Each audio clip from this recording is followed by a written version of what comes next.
चलिए आगे का हम लोग थ्योरम एक है उसको पढ़ लेते हैं। हमारा थ्योरम क्या है, प्रूफ करना है।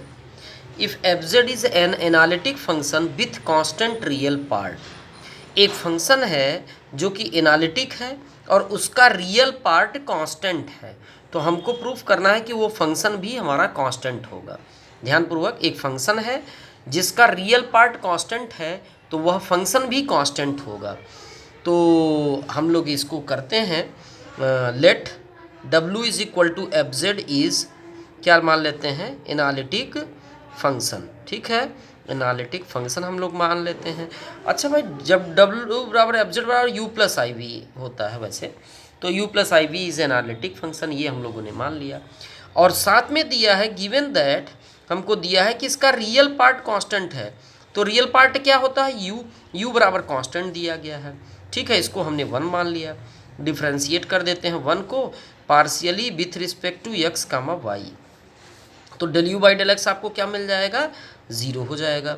डेल भाई एक्स के रिस्पेक्ट में करेंगे, इधर कांस्टेंट है तो 0 हो जाएगा। Del you by del y आपका वो भी 0 हो जाएगा। ठीक बात है, हमें इस फंक्शन को कांस्टेंट दिखाना है, यानी एफ जेड को हमको कांस्टेंट दिखाना है, इस बात को ध्यान रखिएगा। अब चलिए, अच्छा, since f z is analytic, आपका चूंकि आपका फंक्शन ये आपका एनालिटिक है, therefore C R equations are satisfied, इसलिए सी आर इक्वेशंस आपकी क्या होंगी, सेटिस्फाई करेंगी। तो और सी आर इक्वेशंस होती क्या है वो हम लोग देख लेते हैं। And C R equations are, ये क्या होती हैं, यू एक्स बराबर वी वाई होता है और यू वाई बराबर माइनस वी एक्स होता है। देखें बच्चों, अगर हमारा यू एक्स और यू वाई ज़ीरो है, देयर इम्प्लाइज वी वाई और वी एक्स भी ज़ीरो हो जाएगा। सही है ना, क्योंकि ये यू एक्स और यू वाई ज़ीरो है, यहाँ रखेंगे तो वी एक्स और वी वाई भी ज़ीरो हो जाएंगे। अब हम लोगों को एक फार्मूला लगा देते हैं। हमको एक फार्मूला पता है, एफ डैश जेड बराबर होता है, एफ डैश जेड बराबर डेल डब्ल्यू बाई डेल एक्स होता है, ये ध्यान रखिएगा, ये फार्मूला होता है। यहाँ से डेल बाई डेल एक्स लिखा और डब्ल्यू बराबर क्या होता है, यू प्लस आई वी रख दिया। चलिए इसको पार्शियली डिफ्रेंशिएट कर दीजिए, तो del you by del x हो जाएगा plus i del we by del x हो जाएगा। तो ये एफ डैश जेड हो गया। सही है ना, कोई दिक्कत नहीं है। अच्छा, अब आप ये बताइए एफ डैश जेड क्या मान हमने ये इसलिए निकालना चाहा क्योंकि अगर हम एफ डैश जेड को 0 दिखा दें तो उसका इंटीग्रेशन करेंगे तो एफ जेड बराबर कांस्टेंट हो जाएगा, और यही हमको करना भी है। देखो बच्चों, del you by del x का मान यहाँ से अगर देखा जाए तो 0 है, del you by del x का मान 0 है। और अगर देखें आई into del we by del x का मान यहाँ से 0 है, ये दोनों 0 हो गए, यानी एफ डैश जेड का मान 0 हो गया। और हमने इसको इंटीग्रेट कर दिया, अगर हम इसका इंटीग्रेशन करेंगे तो हमें क्या मिल जाएगा, इस प्रकार से एफ जेड बराबर क्या हो जाएगा, इसका इंटीग्रेशन तो एफ जेड आएगा और 0 का इंटीग्रेशन कांस्टेंट आएगा। यही आपको प्रूफ करना है। तो हम आपको इस पर एक होमवर्क देंगे कि एक फंक्शन एफ जेड है जिसका इमेजिनरी पार्ट कांस्टेंट है। सही है ना, तो हमें उस फंक्शन को कांस्टेंट दिखाना है। तो देखो बच्चों, अगर इस अब की बार आपका v बराबर कांस्टेंट दिया रहेगा, आप उसको सेम इसी प्रोसीजर से कर लीजिएगा, एफ जेड बराबर कांस्टेंट आ जाएगा। हम लोग अगला एक टॉपिक है वो पढ़ लेते हैं, ये बहुत इंपॉर्टेंट है टॉपिक और कई बार लॉन्ग क्वेश्चन में आ चुका है। ये हमारा टॉपिक है C R equations in polar form. थोड़ा कैलकुलेशन इसमें है ज़्यादा, लेकिन हम लोग खूब अच्छे से समझेंगे। C R equations polar form में बतानी है। अभी तक हम लोग जो सी आर इक्वेशंस पढ़े थे वो कार्टेशियन फॉर्म में पढ़े थे पर अब हमें इसको पोलर फॉर्म में बताना है। चलिए, वी नो दैट, हम लोगों को पता है फार्मूला। एक बात, x इज इक्वल टू क्या होता है, आर कास थीटा होता है, और y is equal to r sine theta होता है, हम सबको पता है। चलिए इन दोनों को स्क्वायर करके ऐड कर देते हैं, बाई 1 स्क्वायर प्लस 2 स्क्वायर कर देते हैं। एकदम ये दोनों तो हमको पता ही है, पोलर फॉर्म में कन्वर्ट करने का फार्मूला होता है x is equal to are cos theta, y is equal to r sine theta, कई बार बता चुका हूँ आप सभी को। तो यहाँ से X square plus Y square is equal to R square मिल जाएगा, और साथ ही साथ बाई अगर हम डिवाइड करें, 2 डिवाइडेड बाई 1 करें तो tan थीटा मिलेगा, और tan theta is equal to हमको मिल जाएगा y बाई एक्स। तो इस प्रकार से theta is equal to tan inverse y by x हमको मिल जाएगा। ठीक बात है, इसको हमने 3 मान लिया और इसको 4 ले लिया। ठीक है, तो हम डिफ्रेंशिएट करना चाहते हैं 3 को एंड 4 को भी पार्शियली करना चाहते हैं, विथ रिस्पेक्ट टू एक्स और वाई करना चाहते हैं। इसको और इसको कर लेते हैं। तो इसका डिफ्रेंसिएशन अगर देखा जाए 3 को, तो x के रिस्पेक्ट में करेंगे तो 2x हो जाएगा, इसका 0 हो जाएगा और अगले का 2r और r का फिर से del r by del x हो जाएगा। 2 cancel, del r by del x की वैल्यू मिल जाएगी, x बाई आर हो जाएगी। और x का मान क्या है, x का मान है r cos थीटा, रख दीजिए r cos theta by r हो जाएगा, ये कैंसिल हो गया तो cos थीटा आपका हो जाएगा। तो del r by del x हमको मिल गया। अब हम del r by del y अगर देखें तो इसका 2y हो जाएगा डिफ्रेंसिएशन। अब की बार जब करेंगे y के रिस्पेक्ट में, इसका 0, इसका 2y और r स्क्वायर का 2r del r by del y हो जाएगा। तो del r by del y का मान हमको जो मिलेगा y बाई आर मिल जाएगा, ठीक है। और y का मान आपको पता ही है, r साइन थीटा है, रख दीजिए r sine theta by r है, r कैंसिल, तो del r by del y का मान आपको मिल गया साइन थीटा। इन सब की ज़रूरत पड़ेगी आगे, इसलिए पहले ही निकाल लेते हैं। अब हमको 4 को करना है डिफ्रेंशिएट x के रिस्पेक्ट में, तो del theta by del x निकालिए। तो tan इनवर्स x का डिफ्रेंसिएशन 1/1 प्लस एक्स स्क्वायर होता है, तो इसका स्क्वायर हो गया। अब ये x तो है नहीं, तो इसका फिर से करना पड़ेगा। तो y कांस्टेंट है, 1/x का माइनस 1/x स्क्वायर होता है, तो ये हो जाएगा। एलसीएम ले लीजिए तो ऊपर जाएगा x square plus x square by y square, और यहाँ minus y by x square हो जाएगा, ये और कैंसिल हो जाएगा, ठीक है। और देखिए y का मान हमको पता है r साइन थीटा होता है, और नीचे देखिए इसको हम r स्क्वायर लिख सकते हैं, पता ही होगा, ये और ये कैंसिल हो गया तो minus sine theta by r हो गया। तो इस प्रकार से del theta by del x हमको निकल गया, ठीक है। अब हम del theta by del y निकालेंगे, सही है। तो del theta by del y की वैल्यू हम जब निकालेंगे तो 1/1 plus Y square by x square, और ये एक्स वाई तो है नहीं, तो इसका फिर से करेंगे तो वाई का 1 हो जाएगा, 1/x आ जाएगा, समझ ही रहे होंगे।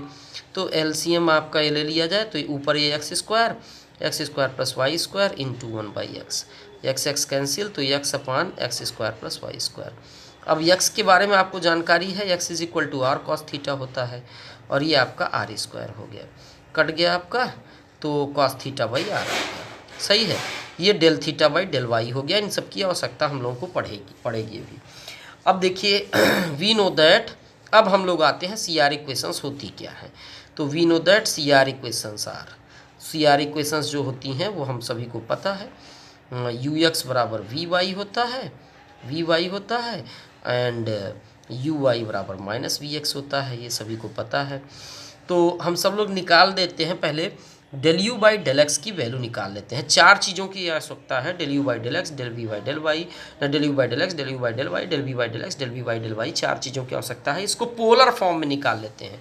तो del you by del x क्या कैसे निकलेगा, ये देखिए ये पार्शियल डिफ्रेंसिएशन की प्रॉपर्टी है जो मैं लगाने जा रहा हूँ। देखिए डेल यू बाई पहले लिखा मैंने डेल आर, और डेल आर बाई कर लिया डेल एक्स। देखिए ये और ये कट जाएगा, del you by del x बचेगा। और थीटा का भी फंक्शन में कन्वर्ट करना है, तो del you by del theta into del theta by del x कर लेते हैं। अगर बच्चों फाई के टर्म में भी करना होता तो प्लस करके del you by del phi into del phi by del x किया जाता। ये पार्शियल डिफ्रेंसिएशन की प्रॉपर्टी है, ठीक है। चलिए जो ब्रैकेट हमने किया है जिनको, उनकी वैल्यू हमको पता है। Del are by del x की वैल्यू हम लोगों को कॉस थीटा पीछे निकाल चुका हूँ, इंटू ये वैल्यू कॉस थीटा है, कॉस थीटा रख दिए, del you by del R. अभी del theta by del x की भी वैल्यू आई थी, minus sine theta by R है, हाँ, इसीलिए ये सारी चीज़ें हम निकाल करके रख लेते। तो sine theta by are, del you by del theta आ गया। अब आप खुद ही देखिए कि अभी ये जो हमारा टर्म है वो आर और थीटा में आ गया, और पोलर फॉर्म इसी को कहते भी हैं। अभी del you by del x निकला है, del you by del y निकाल लीजिए। तो इसी प्रकार से del you by del are by अब की बार डेल वाई हो जाएगा, del you by del theta into del theta by del y हो जाएगा। और फिर जिनको मैंने ब्रैकेट में रखा है इनकी वैल्यू हमको पता है। Del are by del y की वैल्यू साइन थीटा आई थी, del you by del are, और इसकी वैल्यू आपकी आई है कॉस थीटा बाई आर, इसकी वैल्यू, और del you by del theta. तो अब इसके बाद del you by del we by del x निकाल लेते हैं। तो इसकी वैल्यू है del we by del are by del x, ठीक है। और del we by del theta by del x. और आप सभी को पता होना चाहिए कि जो ब्रैकेट में रख रहा हूँ उनकी वैल्यू पता है। तो ये कॉस थीटा है, cos theta del we by del r, ठीक है। और इसकी वैल्यू है साइन थीटा बाई आर और del we by del theta, सही है ना। ये कैलकुलेशन है और लॉन्ग क्वेश्चन में टॉपिक आता है आपका ये। और del we by del x के बाद del we by del y निकाल लेते हैं। तो डेल वी बाई क्या लिखा जाए, डेल आर, और del are by del X समझ रहे होंगे, del are by del Y यहाँ जो रहेगा वही लिखा जाता है। और del we by del theta और into del theta by del Y, सही है ना, जिसके रिस्पेक्ट में यहाँ रहता है वही यहाँ आता है। तो अब del are by del y का मान आपका कितना आया है, साइन थीटा, और del we by del r, ठीक है। और इसका मान है कॉस थीटा बाई आर और del we by del theta. चलिए अब ये हमें जो वैल्यूज़ मिली हैं डेल सारा, ये हम लोग यहाँ पर रखेंगे, यू एक्स का मान रखेंगे, ये पता है यू एक्स, और वी वाई का मान रखेंगे, वी वाई का मान ये है, तो यू एक्स बराबर वी वाई रखेंगे, ऐसे आप समझिए। तो यू एक्स बराबर वी वाई है, यू एक्स बराबर वी वाई, तो del you by del x का मान अभी हम लोग निकाले ही हैं, यहाँ पर del you by del x का मान देख लीजिए, del you by del x का मान ये निकाले हैं, ये रखेंगे। तो क्या है del you by del x का मान, कॉस थीटा, और del you by del are है, minus sine theta by R है, और del you by del theta है, ठीक है। और is equal to V Y है, तो वी वाई का मान है साइन थीटा और del we by del are है, और plus cos theta by are और del we by del theta है। तो ये आपका आ गया। और यू आई बराबर है माइनस वी एक्स, फिर से रख दिया हमने, तो यू आई का मान हम लोगों का आया है sine theta del you by del are और plus cos theta by are और del you by del theta is equal to minus करके del we by del x रखना है। तो माइनस करके जब हम रख रहे हैं तो cos theta del we by del are और plus sine theta by are और del we by del theta, सही है। ये आपका आ जाएगा। ये इक्वेशन नंबर बच्चों हमने 5 मान लिया, इसको हमने 6 मान लिया क्योंकि हम लोग 4 तक मान चुके हैं। अब देखिए बाई हमने क्या किया, अब देखिए हो गया सी आर इक्वेशन, ये पोलर फॉर्म में हो चुका है, लेकिन इतना बड़ा सॉरी देखिए C R equation polar form में हो चुका है, लेकिन इतना बड़ा आप याद कैसे करेंगे, नहीं याद कर पाएंगे इतना बड़ा। तो इसको याद करने का, हम इसको छोटा बनाने का तरीका हमने क्या किया, 5th में हमने कॉस थीटा का मल्टीप्लाई कर दिया और ऐड कर दिया। देखिए यहाँ पर कॉस थीटा है, यहाँ साइन थीटा से मल्टीप्लाई, ताकि ये cos square plus sine square हो जाए। तो 6 में हमने साइन थीटा से मल्टीप्लाई कर दिया और दोनों को ऐड कर दिया, इन दोनों इक्वेशन को, इसमें कॉस का मल्टीप्लाई, इसमें साइन का मल्टीप्लाई, और जोड़ना है।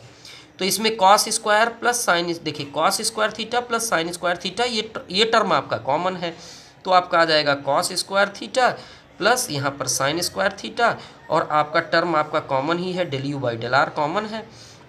तो जानकारी होनी चाहिए, यहाँ sine theta cos theta minus में आएगा और यहाँ cos theta sine theta plus में आएगा, ये टर्म सेम होंगे और कैंसिल हो जाएगा। अब यहाँ जाइए, देखिए साइन थीटा कॉस थीटा आएगा, यहाँ minus sine theta cos theta आएगा, टर्म सेम होंगे, प्लस माइनस होने के कारण कैंसिल हो जाएंगे।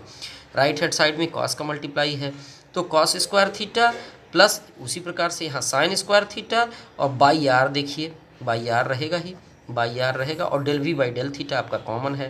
तो इस प्रकार से ये del you by del r बराबर आ रहा है 1 by are del we by del theta, या ये कहिए कि यू आर बराबर है 1 by r v theta, u r बराबर वी थीटा 1 बाई आर करके। तो एक सी आर इक्वेशन ये आई है पोलर फॉर्म में, और बच्चों अभी कंप्लीट नहीं हुआ क्योंकि सी आर इक्वेशन 2 हुआ करती हैं, तो अभी तो एक ही आया है। तो अब की बार हमने फिर से एक काम किया, हमने 5th में मल्टीप्लाई किया, अब की बार माइनस साइन थीटा का माइनस साइन थीटा इसमें किया और सेकेंड में मल्टीप्लाई कर दिया, ताकि माइनस साइन थीटा इसलिए किया ताकि ये sine square plus cos square, यानी हम 6 में मल्टीप्लाई कर देते हैं कॉस थीटा का। तो दोनों को ऐड कर लेते हैं। तो यहाँ पर देखो बच्चों, अब की बार देखो माइनस साइन और कॉस, और यहाँ पर प्लस साइन कॉस कट जाएगा अब की बार, और यहाँ पर आ जाएगा sine square theta plus cos square theta by r रहेगा ही, और आपका है del you by del theta बाहर, और इज इक्वल टू यहाँ पर क्या होगा माइनस साइन थीटा, यानी minus sine square theta, minus common ले लिए, so sine square theta plus cos square theta, और यहाँ del we by del are है, del we by del r. तो इस प्रकार से ये 1 by are del you by del theta is equal to हो जाएगा minus del we by del r, यानी ये कहिए कि वी आर बराबर हो जाएगा, वी आर बराबर minus 1 by r u theta.